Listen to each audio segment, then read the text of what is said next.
তোমার মৃত্যুর কয়েক ঘন্টার মধ্যেই তোমার কাছের মানুষেরা দাফন শেষ করে খাবার খেতে বসে যাবে, ঠিক যেন পৃথিবী থেমে থাকেনি। কয়েকটা দিন যায় আর সবাই নিজের জীবনে এতটা ব্যস্ত হয়ে পড়ে তোমার অনুপস্থিতি কেউ টেরও পায় না।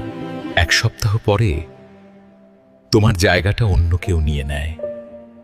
তোমার প্রিয় চেয়ারেও বসে পড়ে অন্য কেউ। তোমার জিনিসপত্র ধীরে ধীরে সরিয়ে ফেলা হয়, যেন তুমি কোনোদিন ছিলেই না।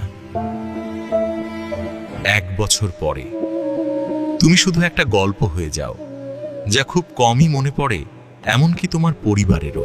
আর তুমি সারা জীবন কাটালে এই ভেবে, মানুষ কি বলবে, সমাজ কি ভাববে। সত্যিটা হলো, কাউকে সারা জীবন মনে রাখার মতো সময় কারো নেই। আমরা সবাই ব্যস্ত নিজের যুদ্ধে। তাই যতদিন বেঁচে আছো, নিজের মতো বাঁচো, নিজেকে ভালোবাসো, কারণ তুমি থেমে গেলে পৃথিবী থামে না। এমন কন্টেন্ট আরও দেখতে চাইলে আমাদের ফলো করো আর কমেন্টে জানাও। ধন্যবাদ।